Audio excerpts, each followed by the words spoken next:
And your point is well taken. On my Facebook page, I posted the very thing you're talking about regarding the dining, and people went wild over it. I mean, it's very clearly something people are concerned and should be concerned about. And this goes back to the original point of why you and I are talking here today. I think there's a narrative out there, no matter what is behind it, there is a narrative which people are dissuaded from pursuing. And that is the narrative of truth, trying to find out what exactly happened. There's this alternate history that's been put forward by the 9/11 Commission, which clearly states, and their bottom line is 9/11 was not preventable, and we just have to accept that fact. Well, I argue that fact to the point of being blue in the face. I think that is just flat out. Well, they started with the preset statement that this was not preventable, and we're not going to look at how this happened. We're going to look at what we should do, and the answer is a police state. Well, and to back you up on that a little bit here too, just look at what happened over the last 2 days, Alex, with Leon Panetta over at CIA, and tragically there was 7 CIA officers and 2 guards lost last year at Camp Chapman, and the answer there, and I'm just baffled by this, is Leon Panetta's comments as director of CIA. Well, mistakes were made, but we're not going to fire anybody. So, you got to ask yourself, why would people like me get fired over, trivial allegations which didn't stand up to any legal process, that I actually lose my clearance and my job over, while others who, literally allow tragedies to happen where loss of life are the prime outcome and nothing ever happens bad. I'm fascinated by the disparity of the standards within our own government. Well, remember the record up until that time in 2001, the record FBI bonuses were given to the specific leadership that blocked all of the good FBI people who were on the hijackers nationwide.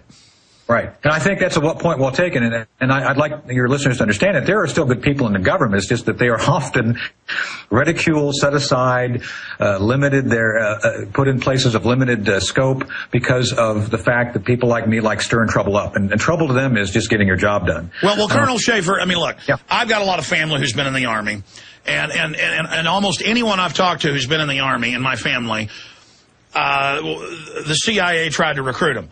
And one of them was recruited and got out of it because he just says it was completely criminal stuff inside the U.S., drugs, you name it, in Chicago. And, the CIA is constantly getting caught with airplanes crashing full of cocaine. I mean, my whole issue is we know the government's got a lot of good people in it on the light side, but you've got the dark side that basically operates as a mafia. And, there needs to be an investigation of why one of the top al-Qaeda masterminds, the government tells us, Anwar al-Awlaki, is hanging out with the top brass 2 months after 9/11. I mean, that's a big deal. And I think there needs to be an entire relook, at least in the defense side of the very issue. I mean, I support a lot of folks that you and I both have friends on Facebook. They have all called for a new investigation. I support that. But if nothing else, we've got to call into account for these actions you just mentioned. I mean, why on earth would you have done this? There's other things regarding al-Awlaki which are still very peculiar. I'll say that without getting into something too dramatic, as well as the 9/11 issues regarding Able Danger. I mean, it's one of those situations where, it's very clear that I hit a sore spot again by merely putting, and your listeners, I hope they will go out and pick the book up at some point, Dark Heart, by the fact that I go through in painful detail to give the reader a good understanding of what happened in that room when I mentioned Able Danger to Dr. Philip Zelikow.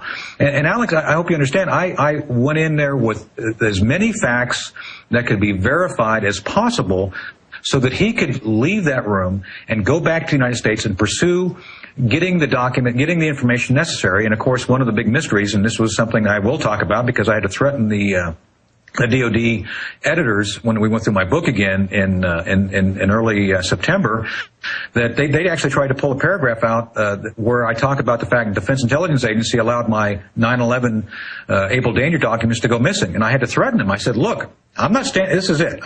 You can pull a lot of crap out, but this is the deal. The moment you start pulling information out which relates directly to my congressional testimony, you may do that, but you will lose by the fact that I will just stick a copy of my testimony in the back of the book and people will still see it. So you've got to wonder why, we're talking about information which in some cases case is over 10 years old. The disclosure was made in 2003. Why would they be interested in redacting information relating to that meeting if they're not concerned about it? So, for those that don't know, and it's all in the book, Dark Art. But I mean, tell us. I mean, what did Zelikow? I mean, what did you say to him about Able Danger that freaked him out?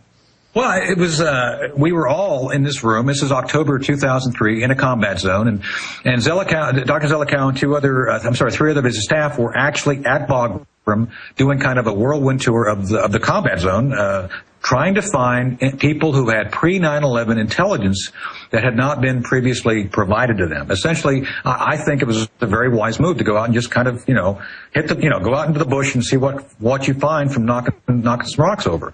With that said, I don't think they really wanted to find out what was under those rocks based on what happened. During this meeting, I had a full hour to brief him at the end of about a 40-minute briefing, where I did a point paper and laid out to him the full scope of a clandestine human intelligence operation relating to Able Danger, as well as the Able Danger project itself. And at the end of that hour, there was just stunned silence. And I talked about the fact that we discovered the 9/11 hijackers, at least four of them, and basically who were in two of the three cells which conducted the successful 9/11 attacks. And most notably, at the end of the meeting, after everybody was getting ready to leave, Zelikow comes up to me, presents his card to me, and says, "What you've said today is critically important. I need you to come see me when you return to the United States after your tour here in Afghanistan." So that was the result. Zelikow being just, I can honestly say I think there was a moment of being stunned by his entire staff and everybody in the room by the fact that talked about our finding Mohammed Atta and the other hijackers in our data mining effort to target Al-Qaeda. And there was no doubt of his concern because he personally later admitted, right before my hearings in 2006, that yes, they did go back and check on Able Danger, but according to them, the Pentagon only gave them 2 briefcase container-sized things, and there was nothing in them. And this is the peculiar thing, Alex. They've already figured out now the Pentagon's lied to them about a number of things relating to the attack, the NORAD issues and some other things. But for some reason, Zelikow still backs the Pentagon on this one issue, saying, "Oh no, we're sure that the Pentagon is telling us the truth." So anyone who's been around Washington any length of time understands the moment someone does something like that, where they've been lied to multiple times, but this one thing they're telling the truth on, they feel they're telling the truth on, that means there's something there. And I think your listeners are very intelligent and can figure out for themselves that there's some reason they don't want this to be talked about, and they're continuing this effort to suppress me and what I talk about as best they can. And I think in this case, with my book, it backfired on them. Well, absolutely. And Colonel, I mean, a lot of people don't know this, but it's been in the news, but it hasn't gotten the attention it should. 6 of the 10 commissioners of the 9/11 Commission are on record saying the Pentagon has been involved, one of them used the term, in a criminal cover-up, and that we were lied to by the Pentagon and the White House. And then along comes a colonel who is not corrupt and backs up that information, and they're trying to suppress your book, when a lot of what's in your book, I've now had a chance to read most of it, has already come out in pieces and been confirmed in other declassifications, other books that have been written. It's just that you put it all together and have a conclusion that they don't like. I think it's absolutely correct. I think when you put the totality together, you start seeing a picture emerge. And this is one of the things, the Army, God bless them, were very good about forcing me during the initial review. And let me be very clear here. There is a lot of information that was truly classified regarding things I did in Afghanistan that we cannot talk about because it is truly classified. With that said, the Army made me source everything. I actually hired a researcher who went through and found open sources of pretty much everything in the book. And my objective here, Alex, was not to reveal secrets, but was to create a narrative, a true narrative that showed factually what happened, what went wrong, and not only regarding the Able Danger thing, but the larger war in Afghanistan, why things have gone so badly wrong there. And the last chapter, which you'll see in the book there, is the path to victory, where I actually sat down and worked on coming up with reasonable courses of action for the future. To include, I went to Ireland, did some original research talking to folks in Northern Ireland regarding the Irish peace process. And that's probably what they really don't like, is that you're now trying, in their view, to, quote, meddle in policy when all that's really happening is they're meddling and things are getting worse and worse over there. Well, and I think that's the problem. When you, and there's been some huge mistakes here, Alex. Let me just say a couple of things for your listeners, which are obvious, but I think the press in particular has not done a good job of picking up on. We announced the surge, and then we announced the 5 provinces we were putting people into. And I've always talked about this is akin to would you have told the British to tell the Germans, hey, by the way, we're only going to hit 4 beaches on D-Day, and these are the beaches, so just be prepared for us to hit on June 6th. We didn't do that. And then the other thing, when you start looking at the actual effects of what we're doing, this New York Times article from 2 days ago talked about us being able to basically just slicing up the Taliban, doing a great job of taking Kandahar back. Of course, it took us 6 months to do that. And Hamid Wali Karzai, the current governor of Kandahar and the Kandahar province, talks about by the way, the brother of President Karzai, president of Afghanistan, comments that, well, yeah, the Taliban have left, but we don't know where they went.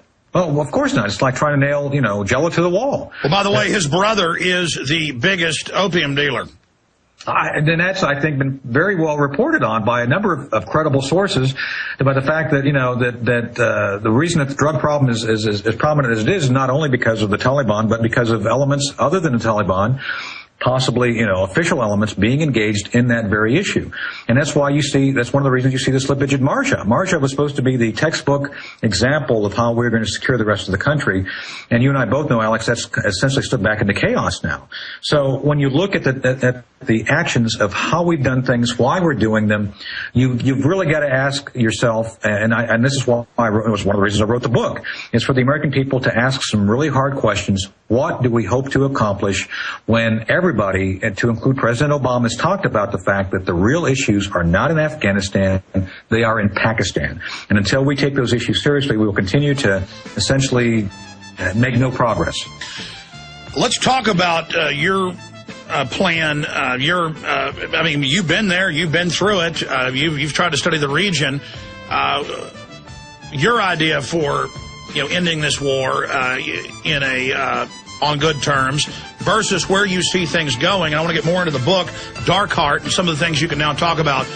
Lieutenant Colonel Anthony Schaefer is our guest. I'm Alex Jones, Infowars.com. Has the new best-selling book out right now, Operation Dark Heart, OperationDarkHeart.com. We're also streaming the live radio show in living video color at PrisonPlanet.tv. And I've got a host of subjects I want to cover with him. But summing up your experience there and now watching what's happening in Afghanistan and Pakistan, where do you see the war going versus where you think it should go? I think the one critical issue, Alex, that we've continued to not fully understand and deal with is the fact that the real insecurity of that region has to do with the Cold War between India and Pakistan.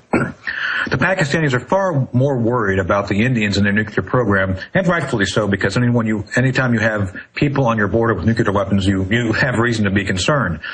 With that said, Afghanistan's become essentially a smaller microcosm of proxy warfare, much like we did during the Cold War with the Soviets when we were facing off with them. Everybody else fell into one of two camps, them or us.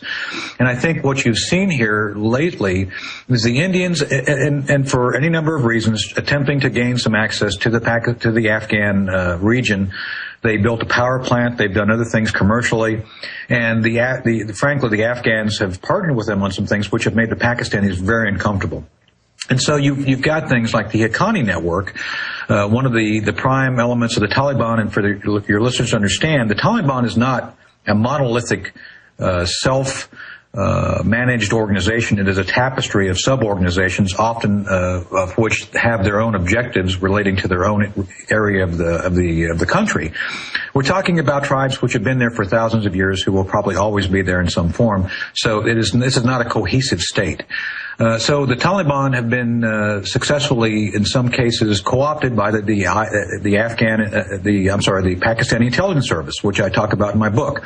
The Haqqani network, in particular, has become a proxy for the Pakistanis to go after the Indian interest in Afghanistan, to include launching attacks. So the reason I bring this up as a specific is to illustrate the larger issue, the fact that we've got to focus not only on the Afghan government, because frankly, I don't see why we are focused on the Afghan government.